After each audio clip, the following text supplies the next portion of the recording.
Hello and welcome to my video showcasing my personal portfolio project. I will be discussing the weapon mechanics of the project, the level design, the narrative design, additional features, and my project management. One of the main focuses of this project are the weapon mechanics. There are 6 weapons in total, each with varying damage, appearance, effects, reload times and speed, and mechanics. Firstly is the laser gun.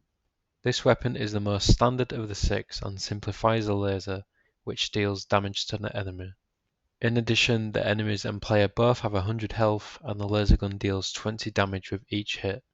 With each pickup of the weapon, each weapon has the same pickup function, with the player colliding with the collision component and then each weapon being added to the player's skeletal mesh. Furthermore, I was inspired by the pulse rifle in Aliens for this weapon, more specifically the ammo counter, as I felt this weapon would benefit the most from an immersive head-up display ammo counter, whilst the other weapons do not have this feature. Secondly is the disintegrator. This weapon will disintegrate enemies after 2 shots, and in order for its mechanics to function correctly, it relies on a material parameter collection. This material parameter collection controls the location of the dissolve box, as it was found that only one instance of the dissolve box will be visible at a time, which will show once an enemy has been killed with a disintegrator projectile, as I have programmed the dissolve box location to change actor with each hit of the projectile, which is more optimized than an event tick. Thirdly is the knockback weapon. This weapon will simply knock the enemies off their feet after 1 shot. I wanted to include this weapon as the heavy weapon of the project, and also a mean to fling the enemies off their feet. The blueprint for this weapon simply launches the character and then simulates the physics on the mesh, whilst blocking all collision response channels, as without this node the mesh would go through the walls. Fourthly is the switcher gun. This weapon allows the player to switch their possessable pawn by shooting at the enemy they wish, and then controlling that character. This mechanic functions by creating the illusion of the switching by setting the player's location to the enemy's current location, and then destroying the enemy they switch to. Additionally, this weapon was inspired by Ratchet & Clank 2 Going Commando by the Hypnomatic gadget, where the player can possess robots in the game. Next is the teleporter. This weapon is different from all the other weapons as the enemies are not the target of this gun. The player must find a space on the floor to target for this weapon in order to achieve the best results. This blueprint is very simple as it teleports the player to the location of where the teleport projectile is hit. Finally is the transmogrify weapon. This weapon is the least serious of the 6 and offers a comedic element to the project, as the player can target an enemy which would then turn them into a chicken.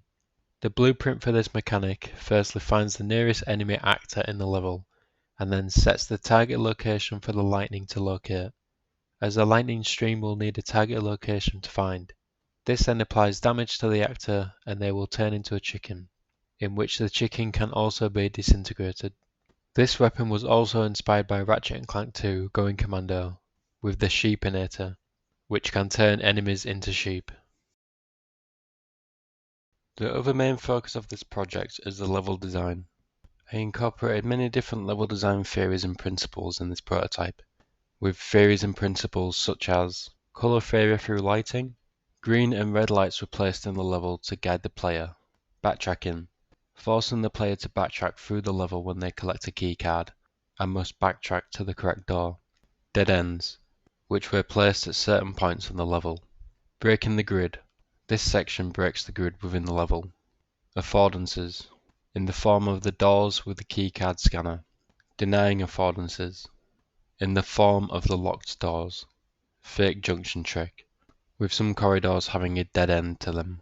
Breadcrumbs, with leading the player through the level with lights. Inaccessible places, which were placed to make the level feel bigger than it is. The funnel reveal principle, as the majority of the level is confined within narrow hallways, and the finale section offers this larger space. Storytelling, with the written information on the monitors in which the player will find out that they and others have been captured and are prisoners on the spaceship. View Vista. I placed a number of windows throughout the level to give the prototype more of an atmosphere, as the player can see that they are in space, with a nebula being the view, and also to enhance this illusion. Contrasting height is applied in certain spaces, with the stairs and the finale section. The final section's height also has a purpose, which is to allow the player to use their weapons to reach these higher sections. I intended to include a small narrative within this project, to give the project more character and depth. The player first comes across this narrative as they see the monitor outside their door, which reveals that they are a prisoner, and have been captured from their planet, by the things that run the spaceship they are on. The player will also come across more of these monitors in a section which holds more of these cells, and the player can find out more about each prisoner. Additional features were added to enhance and polish the project. I gathered third-party assets such as sounds, character models, assets, and a font to achieve this polishing. The sounds enhance the project by providing sounds for each weapon.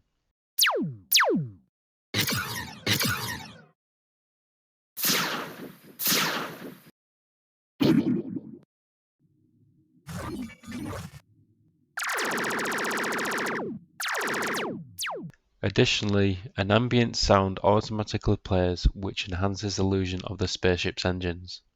Enemy models were included to provide enemies for the player and a danger in the project, as having targets for the player in a project which prioritizes weapons was pivotal.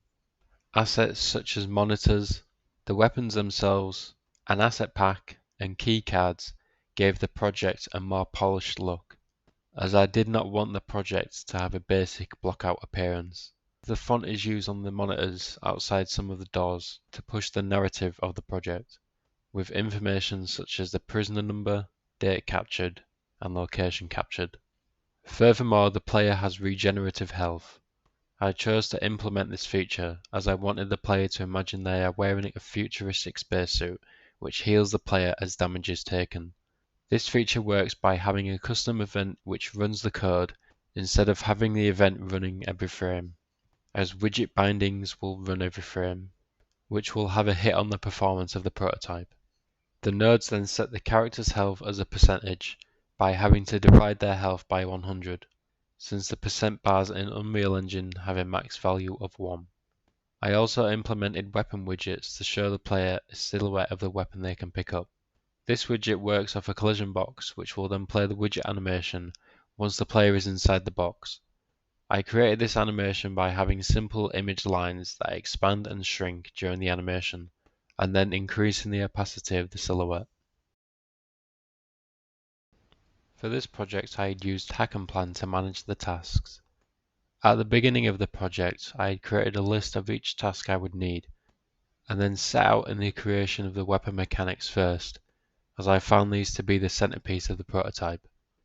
With Hack and Plan I found it easy to keep track of all the tasks, while keeping an eye on the deadline for the project, as this feature allowed me to regularly work on a number of tasks each week, to allow myself to re-evaluate my scope of the project throughout each week.